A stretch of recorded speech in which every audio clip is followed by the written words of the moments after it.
Kami penuh dengan ucapan syukur sebab Engkau baik di dalam hidup kami dan kami nyatakan Engkaulah segalanya di dalam kehidupan kami. Sebab itu segala yang kami lakukan, semua yang kami perbuat, semua hanya untuk memuliakan dan mengasihi-Mu.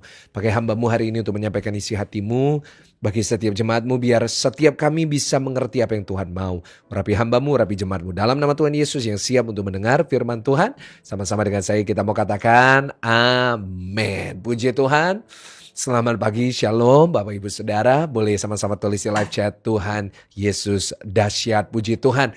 Senang sekali bisa melayani Bapak Ibu Saudara kembali di hari Rabu pagi. Ya, sebuah berkat yang luar biasa. Kita tetap bisa diberi kesempatan untuk bangun pagi. Kita diberikan kesempatan untuk bisa memuji, memuliakan nama Tuhan. Dan terlebih lagi kita bisa belajar dari kebenaran firman Tuhan. Karena saya percaya setiap firman yang kita dengar akan memberikan hikmat yang baru bagi kita, memberkati kita semuanya.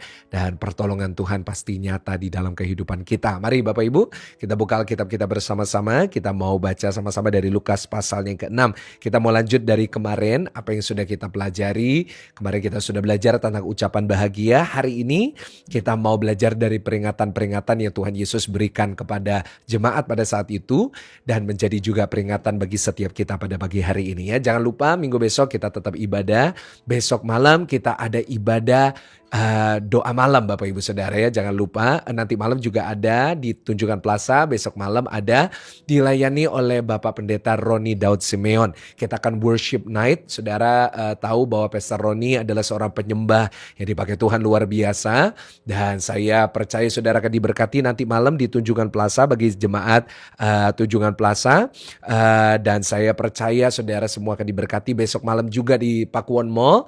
Dan kita akan bersama-sama nanti hari Sabtu di ibadah senior ada pendeta Johan Lumoindong. Wow, luar biasa Bapak Ibu Saudara. Dan saya percaya kita semuanya pasti diberkati lewat ibadah senior ini, mengundang saudara yang usianya 55 tahun ke atas untuk bisa bergabung di ibadah senior kita. Dan saudara, kita juga minggu akan dilayani oleh Bapak Pendeta Johan Lumoindong sepanjang hari.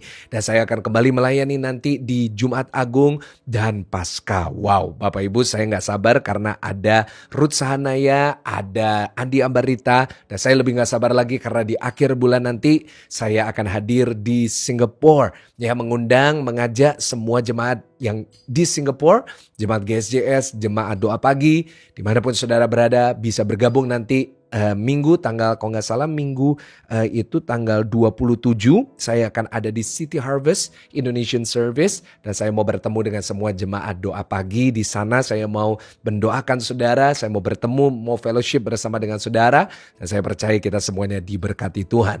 Mari kita buka Alkitab kita bersama-sama, Lukas 6 ayat 24 sampai 26. Tapi kita baca dulu dari ayat 20 karena ini jadi satu keseluruhan, ya, satu perikop. Kita baca ulang gak apa-apa. 1, 2, 3. Lalu Yesus memandang murid-muridnya dan berkata, "Berbahagialah hai kamu yang miskin, karena kamulah yang punya kerajaan Allah, orang yang butuh Tuhan. Berbahagialah hai kamu yang sekarang ini lapar, karena kamu akan dipuaskan. Berbahagialah kamu yang menangis, karena kamu akan tertawa. Dikatakan berbahagialah kamu jika karena anak manusia orang membenci kamu, dan jika mereka mengucilkan kamu dan mencela kamu serta menolak namamu sebagai sesuatu yang jahat. Bersukacitalah pada waktu itu dan bergembiralah sebab sesungguhnya upahmu besar di surga. Karena secara demikian juga nenek moyang mereka telah memperlakukan para nabi." Dikatakan tetapi celakalah kamu hai orang kaya, perhatikan di sini, karena dalam kekayaanmu kamu telah memperoleh penghiburanmu. Celakalah kamu yang sekarang ini kenyang, karena kamu akan lapar. Celakalah kamu yang sekarang ini tertawa, karena kamu akan berduka cita dan menangis. Baca ayat sama-sama 26. Celakalah kamu jika karena kamu orang memuji kamu, dan dikatakan karena secara demikian juga nenek moyang mereka telah memperlakukan nabi-nabi palsu. Yang percaya sama-sama kita katakan amin. Nah Bapak Ibu Saudara, saya percaya bahwa saudara semua pasti diberkati lewat pembacaan firman ini. Dan kita sudah belajar kemarin tentang beberapa sukacita yang kita terima kalau kita berada di dalam Tuhan. Kita udah belajar kemarin, hai kamu yang miskin, kamu mempunyai kerajaan surga, itu orang yang merasa butuh Tuhan. Yang kedua dikatakan hai kamu yang lapar, kamu akan dipuaskan, yaitu orang yang rindu dan haus dan lapar akan Tuhan, akan hadirat Tuhan. Berbahagialah hai kamu yang menangis karena kamu akan tertawa. Yaitu apa? Yaitu orang yang punya masalah berbahagia. Kenapa? Karena itulah kesempatan bisa lihat mujizat. Dan 4, berbahagialah kamu jika karena anak manusia orang membenci kamu. Yaitu berbahagialah orang yang diselamatkan. Nah Bapak Ibu Saudara, hari ini kita baca di ayat 24. Dikatakan yang pertama.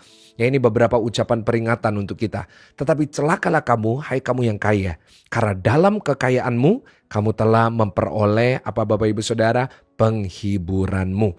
Nah Bapak Ibu Saudara, inilah peringatan yang pertama yang kita mau bahas hari ini. Ya, di sini ada 1, 2, 3, 4 peringatan. Ada 4 ucapan bahagia, ada 4 ucapan peringatan. Nah yang pertama Bapak Ibu Saudara dikatakan celakalah kamu yang kaya. Oh haleluya. Karena dalam kekayaanmu kamu telah memperoleh penghiburanmu.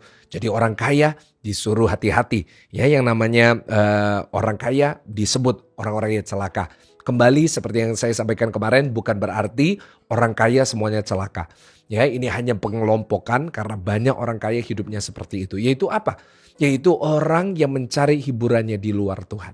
Yaitu orang yang tidak punya waktu untuk Tuhan. Bapak Ibu Saudara, itulah yang pertama peringatan buat kita semuanya. Catat, yaitu kita harus punya waktu buat Tuhan. Sama-sama tulis di live chat, harus punya waktu buat Tuhan. Ini sangat penting sekali untuk kita perhatikan karena di sini dikatakan, hai kamu yang kaya, di dalam kekayaanmu kamu telah memperoleh penghiburanmu. Artinya apa? Artinya banyak orang-orang kaya menghabiskan waktunya, menghabiskan seluruh hidupnya mencari penghiburan, ya mencari kesenangan dari dunia. Dan memang itu kita lihat hari-hari ini. Banyak orang-orang kaya menghabiskan seluruh waktunya untuk mencari kesenangan, untuk mencari penghiburan dari dunia. Bapak Ibu, jika kita perhatikan ya, wah ngeri sekali kalau kita lihat hiburan yang dicari oleh orang-orang kaya. Beberapa saat yang lalu saya membaca di berita ada seorang artis yang sangat terkenal. Dia nggak taunya suka mengadakan pesta-pesta seksual yang sangat-sangat mengerikan yang melibatkan beberapa orang di bawah usia. Saudara, saya mendengar itu bukan hanya terjadi di satu kali, tetapi berkali-kali. Kita beberapa saat yang lalu membaca di dalam berita ada beberapa orang, ya beberapa puluh orang lagi pesta homoseksual di dalam hotel. Akhirnya dijemput sama istrinya. Aduh, saudara, hari-hari ini ya kita tuh lihat apa yang menjadi firman Tuhan. Itu menjadi sebuah peringatan untuk saudara dan saya, yaitu di mana kita lihat bahwa so many people menghabiskan seluruh hidupnya, menghabiskan seluruh waktunya, menghabiskan seluruh uangnya untuk mencari hiburan sampai mereka melakukan hal-hal yang di luar hal yang normal, di luar hal-hal yang sewajarnya firman Tuhan katakan. Firman juga mencatat bahwa pada akhir zaman pria-pria akan meninggalkan hubungan yang wajar dengan istrinya dan menjadi satu dengan pria lain. Aduh, ini terbukti hari-hari ini. Ya, saya berdoa bagi orang-orang yang homoseksual, tetapi itu bukan kebenaran dan kita nggak bisa membenarkan itu. Oh, itu nggak apa-apa. Oh, itu kita itu benar, itu normal. No, it's not normal. Ya, itu adalah sebuah dosa yang harus diselesaikan. Nah, sebab itu kita berdoa buat mereka, kita mengasihi mereka, tetapi kita harus berdoa untuk pemulihan terjadi supaya kembali kepada jalan yang benar. Nah, kenapa kok sampai bisa seperti itu? Kenapa orang-orang kaya di luar sana mereka sampai menghabiskan seluruh uangnya untuk mencari dan memuaskan hawa nafsu mereka lewat narkoba, lewat minuman keras, lewat hubungan seks di luar pernikahan mereka? Karena mereka menghabiskan waktu mencari penghiburan, mencari hal yang bisa memuaskan mereka. Dan akhirnya waktu tanpa mereka sadari, mereka habiskan untuk itu dan gak ada waktu untuk Tuhan. Gak ada waktu untuk cari Tuhan. Saya kalau khotbah di dalam sebuah pemakaman, saya selalu bilang kita jangan cuma hidupnya sibuk cari uang. Jangan sampai seluruh hidup kita habiskan hanya untuk cari uang, kesenangan.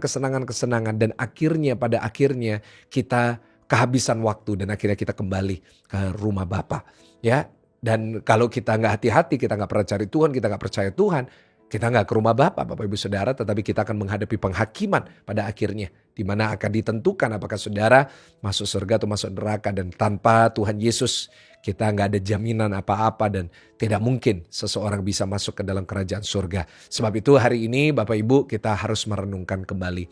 Kita harus berdoa apakah waktu kita sudah kita berikan untuk Tuhan. Saya selalu memberikan waktu buat Tuhan dan saya mengajak saudara setiap pagi juga memberikan waktu buat Tuhan. Selain kita cari hal-hal dari dunia, mari kita cari dahulu kerajaan surga, maka semuanya akan ditambahkan kepada kita. Ya, itu yang dimaksudkan yang pertama dengan celakalah hai kamu orang yang kaya. Yang kedua Bapak Ibu Saudara dikatakan celakalah kamu yang sekarang ini kenyang, karena kamu akan lapar. Nah Bapak Ibu Saudara, di sini kita bisa menafsirkan bahwa orang yang kenyang ini tidak merasa lapar dan tidak mau berbagi dengan orang yang lapar. Nah Bapak Ibu Saudara, di sini kita bisa menafsirkan apa? Yaitu mereka adalah orang yang tidak mau berbagi. Peringatan ini kepada orang-orang yang tidak mau berbagi. Yang pertama peringatannya adalah kita harus punya waktu buat Tuhan. Yang kedua peringatannya adalah kita harus mau berbagi. Saudara, kalau kita kenyang, jangan kenyang sendirian. Kalau kita kenyang, jangan egois dengan berkat kita. Jangan kita egois dengan harta yang kita punya. Jangan egois tentunya dengan semua upah yang kita dapat. Ya, kalau kita bisa berbagi, kalau kita bisa menolong orang, kalau kita bisa neraktir teman kita bisa tolong orang yang miskin, kita bisa membantu orang-orang yang tidak mampu. Ayo kita lakukan itu. Kenapa? Karena Bapak Ibu Saudara, itulah tugas kita sebagai orang-orang yang diberkati. Ya, kita sudah sangat diberkati, kita diberkati Tuhan dengan kita bisa kenyang. Ya, kadang-kadang kita makan sampai berlebihan kan? Kenapa berat kita nggak turun-turun? Karena makannya berlebih-lebih. Ya, orang kalau nggak bisa makan, nggak mungkin punya masalah beratnya nggak turun-turun. Orang kalau nggak bisa makan itu pasti dia itu tambah kurus, tambah kurus, tambah kurus. Nah kalau saya bukan nggak bisa makan. Kalau saya memang saya menahan diri saya nggak makan supaya saya kurus Bapak Ibu. Tapi kalau orang benar-benar nggak punya uang untuk makan ya pasti mereka kurus Bapak Ibu. Kenapa? Karena mereka nggak punya makanan yang mereka bisa nikmati. Nah kadang-kadang kita ini udah kenyang. Masa sih kita nggak mau berbagi sama orang? Ya kita kalau perlu makanan itu kita simpen di kulkas sampai rusak ya baru kita buang. Karena kita bilang sayang, kita bilang eman. Ya itu orang Surabaya ngomongnya, jangan bagikan, kita bisa makan lagi besok. Loh besok kan ada makanannya sendiri, besok kan ada berkatnya sendiri. Besok kan kita juga masih bisa beli. Kenapa sih kita gak mau berbagi sama orang? Kenapa sih kita gak mau kenyang bersama dengan orang? Kok kita aja yang kenyang selalu? Ya itu jadi perenungan kita Bapak Ibu, itu juga jadi perenungan saya. Apakah di dalam kehidupan kita juga memegang prinsip itu? Yaitu saya harus jadi berkat. Saya harus nolong orang, saya harus berbagi dengan orang lain, saya harus memberkati orang lain, saya harus juga gak kenyang sendirian. Tulis di live chat, jangan kenyang sendirian. Ya kalau saudara ada waktu, ya traktir teman saudara yang mungkin gak bisa makan. Saudara berbagi dengan orang yang gak mampu. Saya selalu kalau kemanapun saya pergi, kalau saya ada berkat lebih, saya akan bagi. Saya akan bagi berkat untuk orang-orang yang memerlukan. Nah, saya percaya bahwa saat kita berbagi, saat kita ini tidak kenyang sendirian, maka kita mendapat upahnya. Bapak Ibu Saudara ya. Tetapi kalau kita kenyang sendirian, satu saat wah jadi peringatan buat kita. Karena kita gak pernah berbagi, satu saat kita butuh gak ada yang mau bagi kepada kita. Kita gak pernah nabur, kita gak akan pernah nuai. Ya Bapak Ibu, di ayat 25 kembali lanjut di peringatan yang ketiga. Celakalah kamu hai kamu yang tertawa, karena kamu akan berduka cita dan menangis. Dikatakan apa? Celaka kamu yang sekarang ini tertawa, karena kamu bersuka cita dan menangis. Yaitu apa Bapak Ibu Saudara? Yaitu peringatan ketiga, catat kita harus berjaga-jaga. Tulis di live chat, kita harus berjaga-jaga. Yang pertama, kita harus punya waktu buat Tuhan. Yang kedua, kita harus berbagi. Yang ketiga, kita harus berjaga-jaga. Ya kadang-kadang orang yang tertawa yaitu siapa? Orang-orang yang lagi sukacita, yang punya banyak, yang lagi diberkati, yang lagi punya banyak aset, mungkin punya kenyamanan di dalam kehidupannya. Dan gak pernah berjaga-jaga, gak pernah menabung, gak pernah menolong orang, gak pernah firman Tuhan berkata bahwa tidak pernah mempersiapkan diri untuk ke depan. Ya, nggak pernah berjaga-jaga untuk apa yang akan datang. Hati-hati dengan orang-orang yang selalu menikmati hari ini seperti tidak ada hari esok. Nah itu sangat berbahaya sekali. Jadi nggak pernah berjaga-jaga untuk apa yang akan datang. Nggak pernah menabung, nggak pernah mempersiapkan diri. Saya selalu diberitahu oleh beberapa teman-teman satu hal di dalam bisnis yang menurut saya itu juga Alkitabiah. Don't put your eggs in one basket. Yaitu apa? Jangan menaruh semua telur saudara di dalam satu tempat. Yaitu apa? Kita harus, kalau kita punya bisnis A, kita boleh mencoba yang lakukan yang lain. Kita boleh coba mencabang untuk usaha yang lain. Kita boleh coba ada bisnis sampingan. Kenapa itu berjaga-jaga? Jangan kita terlalu dibutakan dengan kesenangan, dengan tertawa sementara kita nikmatin sekarang enak-enak. Kita nggak pernah jaga-jaga. Satu saat nanti semuanya akan hancur. Saya bertemu dengan banyak orang yang hari-hari ini mengalami banyak persoalan secara keuangan. Saya melihat ada sebuah kesamaan, nggak semua, tapi ada sebuah hal yang sama di dalam banyak kasus-kasus ini, yaitu gak pernah nabung, gak pernah ada investasi, gak pernah ada gak pernah ada bisnis sampingan yang lain. Akhirnya mengandalkan satu dan ya akhirnya kehilangan banyak hal. Saya berdoa ya Bapak Ibu, saudara bisa melewati masa-masa yang sulit, yang orang bilang akan menghadapi resesi dengan apa? Saudara belajar jadi orang yang berjaga-jaga. Sekarang kalau saudara punya, jangan terlalu boros-boros. Kalau saudara punya, ya saudara jangan terlalu hedon. Ya, hedon itu apa? Yaitu mencari kesenangan yang berlebihan. Ya, kalau saudara punya uang, ya sewajarnya aja, jangan terlalu berlebihan. Ya, ada hal yang disimpan, ada hal yang kita tabung dulu supaya apa? Kita berjaga-jaga untuk ke depan. Bukan berarti kita khawatir akan hari esok, enggak. Tetapi kita dengan bijaksana berjaga-jaga. Kita dengan bijaksana, kita memiliki cadangan. Ya, dan saya percaya ini adalah sebuah peringatan yang sangat baik. Supaya apa? Supaya kita kalau yang sekarang tertawa tidak akan menangis dan berduka cita di kemudian hari. Ya, Bapak Ibu Saudara, dan saya percaya ini sebuah peringatan yang akan mendatangkan hal yang baik dalam kehidupan kita. Dikatakan celakalah kamu jika semua orang memuji kamu. Karena secara demikian juga nenek moyang mereka telah memperlakukan nabi-nabi palsu. Saudara, yang keempat, peringatannya adalah jangan menyenangkan semua orang. Tulis di live chat, jangan menyenangkan semua orang. Nabi-nabi palsu, salah satu hal yang mereka lakukan adalah mereka mengatakan kata-kata yang manis di telinga orang. Tetapi mereka gak pernah ngomong kebenaran. Kenapa? Mereka mau nyenengin semua orang, mereka mau menyenangkan semua yang mendengar. Akhirnya apa yang terjadi? Dipuji semua orang, tapi dihukum oleh Tuhan. Bapak Ibu Saudara, jangan dalam hidup menyenangkan semua orang dan akhirnya kita melakukan dosa. Jangan kita menyenangkan semua orang, kita gak megang kebenaran, yaitu Tuhan Yesus Juru Selamat kita. Saya melihat banyak orang sangat menyedihkan sekali hidupnya. Hidupnya dihabiskan menyenangkan semua orang, gak boleh. Kita jadi orang harus punya prinsip. Kita jadi orang harus megang prinsip bahwa saya harus menyenangkan Tuhan, bukan menyenangkan manusia. Kita boleh berkenan di hadapan manusia, tapi gak usah berlebihan. Jangan kita akhirnya tujuan hidup kita, obsesi kita nyenengin semua orang. Akhirnya kebenaran gak kita pegang.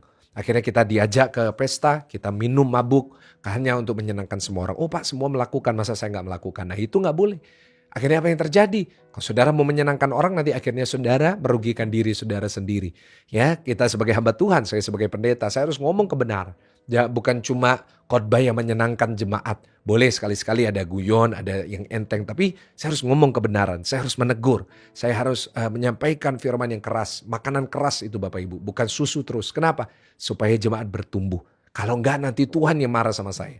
Kalau saya cuma khotbahnya yang enteng, saya cuma khotbahnya enggak negur, saya takut menyinggung jemaat, ya saya cuma nyenengin, saya cuma motivasi, apa yang terjadi? Ya nanti Tuhan marah sama saya. Kenapa? Saya cuma nyenengin manusia, saya enggak nyenengin Tuhan. Dalam hidup pegang prinsip, saya harus nyenengin Tuhan dulu. Baru nanti kalau saya menyenangkan Tuhan, maka nanti Tuhan akan mengarahkan hati manusia untuk memuji saya. Gak usah kita kejar pujian manusia. Saya gak pernah dikejar, saya gak pernah ngejar pujiannya orang. Orang mau bilang saya khotbahnya bagus, orang boleh bilang saya ngikut Pastor Michael, saya lihat Pastor Michael setiap pagi. Saya gak pernah mengejar hal itu. Saudara mau lihat gak ada masalah buat saya. Yang penting adalah saat saya menyampaikan firman ini, saat saya nyembah Tuhan, Tuhan disenangkan.